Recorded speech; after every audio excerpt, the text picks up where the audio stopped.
وازيكم عاملين ايه؟ معاكم عمر من قناتكم يوميات عمر وسلمى. النهاردة هنشرح الدولة الحديثة او عصر المجد الحربي. اول حاجة كان عندنا مين؟ الملك احمس الاول. طب عمل ايه الملك احمس الاول ده؟ يعتبر مؤسس الدولة الحديثة، هو مؤسس الدولة الحديثة لانه حقق انتصارات كثيرة على الهكسوس. طيب يعني ايه عصر المجد الحربي؟ ليه تسمى الدولة الحديثة بعصر المجد الحربي؟ طبعا عشان خاضوا الكثير من المعارك في لتوسيع حدود بلدهم أو دولتهم، حققوا انتصارات على أعدائهم زي الهكسوس والحيثيين. طيب وعملوا ايه تاني؟ كونوا أول إمبراطورية عرفها التاريخ، اعتقد امتدت من آسيا إلى أفريقيا، وشملت بلاد بند وبلاد الشام وبلاد ما بين النهرين، يعني العراق والصومال وكمان الشام. طيب عمل ايه الملك أحمس الأول؟ يعتبر مؤسس الدولة الحديثة لأنه حقق الانتصارات على الهكسوس.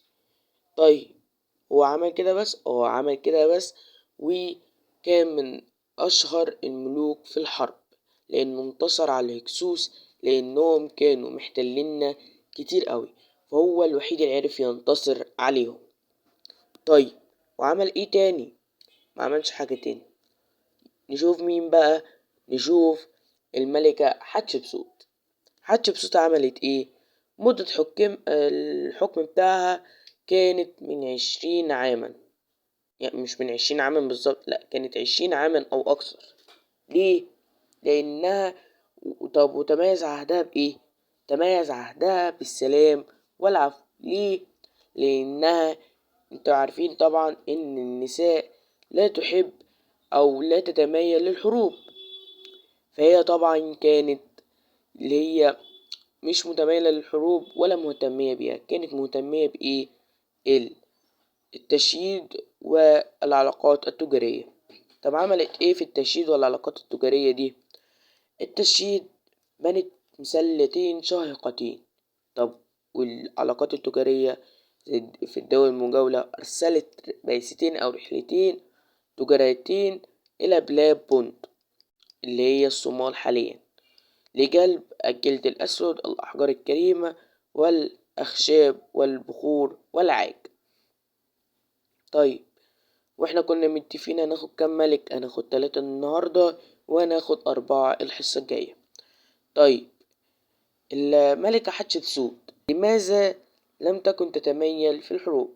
لأنها من النساء لا تتمايل في الحروب ولا تتمايل باهتمام الجيش، لأن النساء تحب التشييد والبناء وتهتم بأمور التجارة وكمان التشييد. ليه؟ نثبت لنا ايه؟ ان حتشبسوت من اشهر الملوك او من اشهر الملوك الفتيات او النساء. طيب ايه اللي حصل تاني؟ ما حصلش حاجة تاني. واللي بيسأل ايه العاج ده؟ العاج اللي احنا بنستخدمه حاليا في المقشة او اللي هي عصاية المقشة دي مصنوعة من العاج.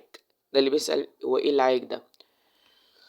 طيب هو العاج ده بيتجاب منين؟ بيتجاب من قرن الفيل، ساعتها كان متوفر او ان هو ناس كتير بتعرف تصطاده، اللي هو الفيل الموث اللي انتوا عارفينه انتوا بتشوفوه في الافلام. القرن بتاعه ده بيبقى العاج، واحنا بنستخدمه في حاجات كتير زي الاسلحة والحاجات اللي احنا بنستخدمها. طيب مين اللي بعديه؟ الملك تحتمس التالت. طب الملك تحتمس التالت ده عبارة عن ايه؟ يعتبر بأعماله يعتبر بأعماله زي ايه؟ ان هو كان اشهر الملوك في الحروب، من اشهر واعظم الملوك في الحروب. طب ايه اللي اثبت كده؟ ان هو اهتم بالجيش لدرجة ان هو عمل قلب وجناحين، وكمان عمل اسطول بحري يسيطر بيه على جزر البحر المتوسط والساحل الفينيقي. طيب وعمل ايه تاني؟ في معارك وانتصر فيها، ايوه، في معركة قادش لا، معركة مجده على الامير قادش، لان في معركة قادش هناخدها الحصة الجاية. طيب هو كده بس اللي عمله في الحروب؟ لا، ده عمل حاجتين كمان. عمل 16 بعثة إلى سوريا وفلسطين تثبت الحكم المصري فيها. طب وعمل ايه تاني؟ أثبت الحكم مصر في بلاد بونت برضو اللي هي الصومال، وأقام أقدم إمبراطورية في التاريخ كله. يعني نسمع كده اللي احنا قلناه من شوية، ان هو عمل قلب وجناحين للجيش، وان هو كمان انشأ اسطول بحري سيطر به على جزر البحر المتوسط على وساحل فينيقيا، وانتصر على امير قادش في معركة مجدو شمال فلسطين. طيب وعمل 16 حملة عسكرية على فلسطين وسوريا.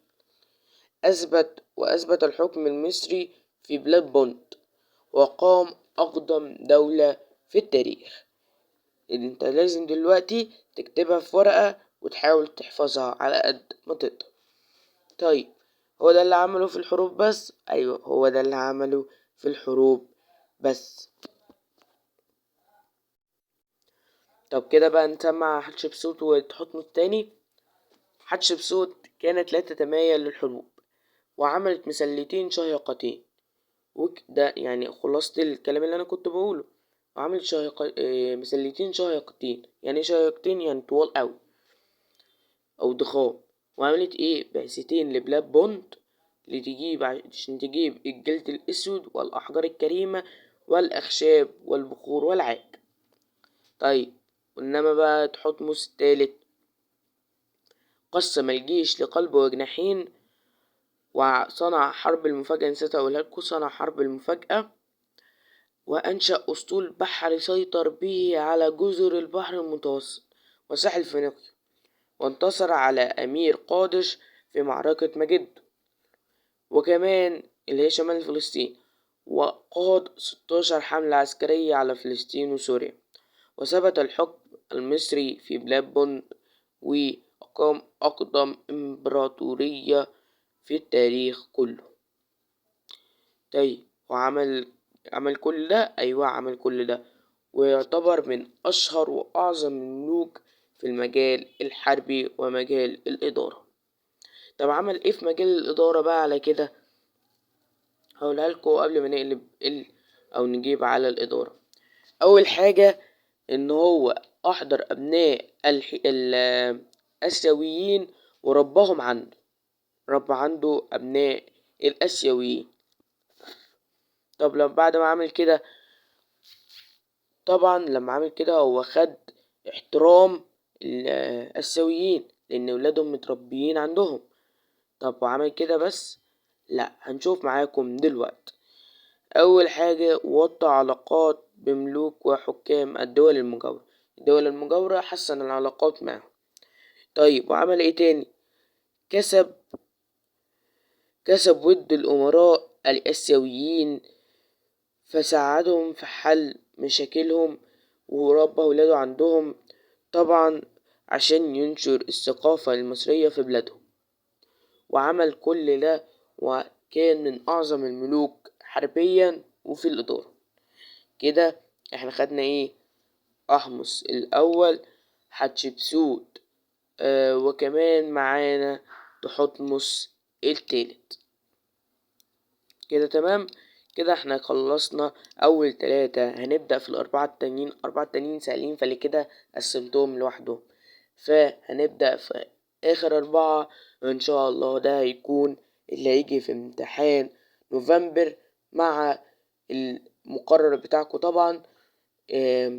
المقرر بتاع مدارس على ما اعتقد كان الليل والنهار، ومعاها الرخاء الاقتصادي، وكمان عصر المجد الحربي طبعا. وفي دروس تانية طبعا، بس احنا لو قلناها الفيديو كده هيخلص او هيطول معنا قوي. فطبعا انت هتشوف كل الفيديوهات بتاعت شهر نوفمبر عندنا في القناة. ولو انت لسه ما امتحنتش بتاع شهر اكتوبر، او ان انت لسه تمتحنه من اول وجديد، فانت هتدخل على القناة، هتلاقي فيها اللي احنا مخلصين كم كبير جدا في الدراسات والساينس وكمان